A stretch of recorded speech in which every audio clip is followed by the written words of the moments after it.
Hello, in this short video, we'll be talking about the notion of statements, blocks, and some conditional expressions. So in C programming, any expression that ends with a semicolon becomes a statement. For example, if you are defining x equal to 0, if you make it end with a semicolon, then that becomes a statement. And if you are putting anything within two braces, as you can see in the slide, there are two braces, one is opening bracket, one is closing bracket. So anything or any statement that you put inside these two braces, that becomes a block or a compound statement.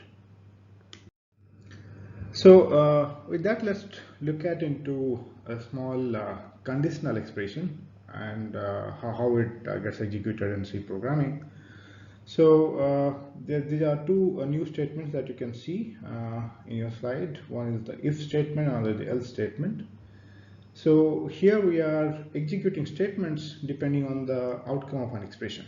And in this case, the expression is evaluating the value of x and y and whether x is less than y. So similar to our normal day-to-day life, we do things in a conditional way. If something clicks, then do something else, something else. So in this case, if x is less than y, then we are printing x, else we are printing y.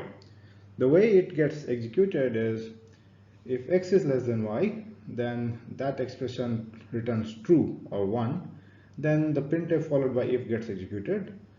Else, if the outcome of if expression is 0, that means it's false, then the else statement is executed. Let's look at the same code fragment slowly. So this is the code fragment that is trying to find out the smaller between two numbers, and in this case the numbers are x and y. So you run the program, let's say on putter, and you have entered 6 and 10.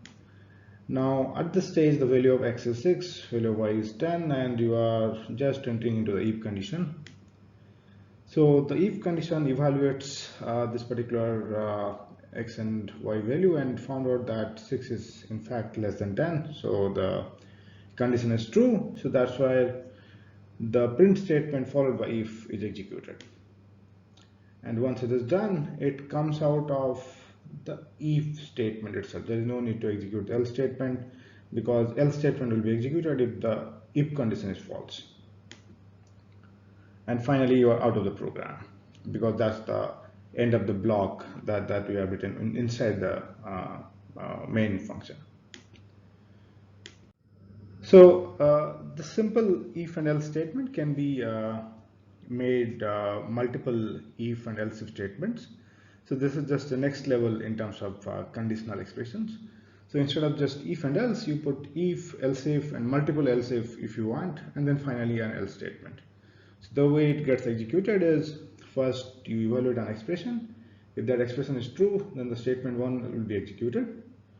Else if another expression, if that is true, then that statement 2 will be executed.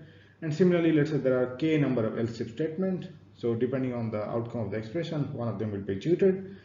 And at the end, if none of the expressions are true, then the else statement will be automatically executed, and the statement 3 will be the final outcome. We can also have just if without else, and in this case, if the expression is true, then we'll be executing the statement 1, and statement 2 will be executed after that.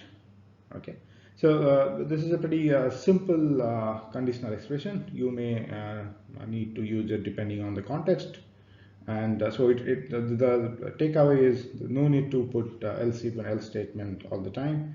Even you can do everything just with the if statement.